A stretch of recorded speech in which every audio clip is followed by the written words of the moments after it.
Hello everyone, we are pleased to present to you our first video after the 96th Academy Awards ceremony on the Best Picture of this year. Yes, we're going to talk about Christopher Nolan's Oppenheimer. Oppenheimer's life was one lived. As a theoretical physicist who displayed the charismatic qualities of a great leader, an aesthete who cultivated ambiguities, and yet he was at once also, in the years since those first bombs exploded in Japan and continuing decades beyond his death, a person shrouded in controversy, myth, and mystery. He was a symbol. Nolan's masterful film is not an enigma, thankfully, even if Oppenheimer was.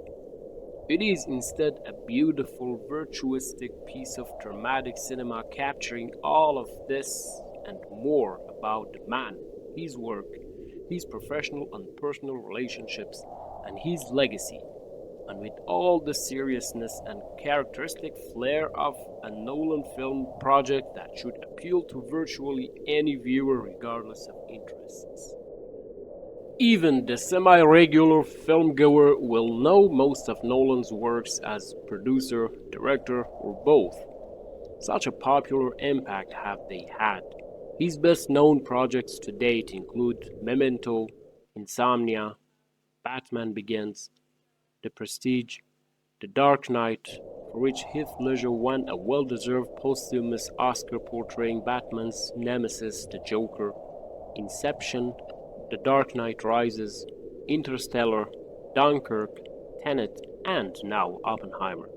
For Oppenheimer continuing this pioneering trend, Nolan had Kodak create a new and special type of black and white film to fit his preferred 70mm IMAX format.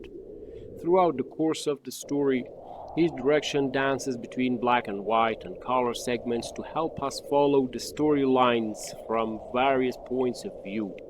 The effect is so striking, the black and white so immaculate in Nolan's format, that others will again want to use this technology so effective in the telling of Oppenheimer. Cillian Murphy reportedly starved himself, routinely avoiding meals with his fellow actors on the set to become the pained Oppenheimer incarnate. Oppenheimer was always, by common account, a quiet, tortured soul, and this grew to palpable levels following the bombings of Hiroshima and Nagasaki. He felt, and in many ways literally was personally responsible for making such destruction possible, which he quickly realized could literally end the world entirely, should people act responsibly with then newfound fire from the gods. Some have called the film a work of horror, so replete is this aspect throughout it and so vividly portrayed. Oppenheimer's tremendous sense of guilt and angst was shared by at least some others drafted in to work on the assignment, like the eventual fellow Nobel laureate Richard Feynman. Feynman temporarily stopped his Princeton PhD in physics to help with the so-called Manhattan Project based at the secret laboratory at Los Alamos, New Mexico, 1943 to 1945, where he was the youngest group leader in the theoretical division. Feynman agreed to join because he realized that if Americans were attempting to produce such a dreadful weapon, others like the Nazis must be trying to do the same, and they were. Decades later, on an episode of the BBC's Horizon program dedicated to the by then famous Feynman, The Pleasure of Finding Things Out, 23 of November 1981. He admitted that the achievement of the bomb pushed him into a dark depression such that he balked even at seeing simple construction projects like bridges being built around his hometown New York City. Richard Feynman says, "I had a very strong reaction after the war, of a peculiar nature. I remember thinking that things were sort of doomed, because already it appeared to me, earlier than to others who were more optimistic, that international relations and the way people were behaving was no different than it had ever been before, and I was sure the atomic bomb was therefore going to be used very soon, and I thought, really believed, that it was senseless to make anything because it would be all destroyed very soon anyway. Please like and share our videos and join our channel for more stories. But why should you bother? There are at least 3 reasons applicable to all. First, Oppenheimer depicts the making of human history that will have impacted everyone. Forget global warming for a second, before suddenly remembering it again. The practically immediate destruction of the entire planet is possible, and humanity has had enough nuclear weapons to do so many times. Second, the film will teach you something about science and its real-world impact that you may not have otherwise known. I'm still buzzing from the scene where someone burst into Oppenheimer's classroom in 1938, a year before Hitler invaded Poland, to inform everyone present that a small team of German scientists had somehow managed to split a uranium atom. Oppenheimer at first thought this impossible, before eventually designing weapons based on such a truthful reality.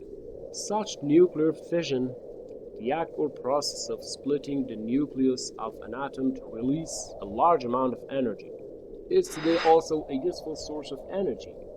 A nuclear fusion, the act or process of combining the nuclei of atoms to form a heavier nucleus to release a large amount of energy, shows promise, if made viable, of being the greatest energy revolution ever conceived. And the third, following these reasons, the film can have important implications for theology, philosophy, and religion broadly. Did you know that the first bomb was dropped on Hiroshima on the Christian feast day of the Transfiguration of our Lord, held on 6 August annually worldwide? There must be something to say about that apparent provision. One event described by eyewitnesses as a deadly light brighter than the sun, and the other when Jesus' disciples say that they witnessed his transfiguration while praying on a mountain. And he was transfigured before them, and his face shone like the sun, and his clothes became dazzling white. The film is far from warmongering, should anyone worry. The central theme is arguably the lifelong horror that men like Oppenheimer and his friend Fineman felt upon realizing that they had done.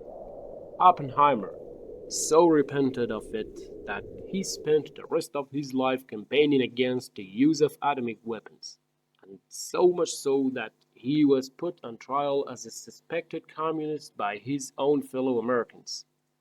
While I won't ruin it for you, the ending of the film is haunting and affecting along these lines. Is Nolan's Oppenheimer a work of genius, as some say? It is doubtless a mature display of great artistic and technical skill. And by all means do see Oppenheimer, all 3 hours of it. Also do read the book by Bird and Sherwin on which it is heavily based, and all 721 pages of that. I want to see Oppenheimer again.